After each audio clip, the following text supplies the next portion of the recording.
పరిమళము నీదేనా నాలో పరవశము నిజమేనా బొండు మల్లి పువ్వు కన్నా తేలికగు నీ సోకు రెండు కళ్ళు మూసుకున్నా లాగు మరి నీ వైపు సొగసును చూసి పాడగాయలా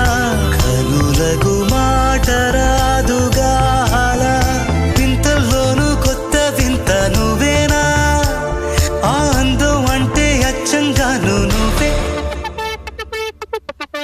ఏ చిలిపి కళ్ళ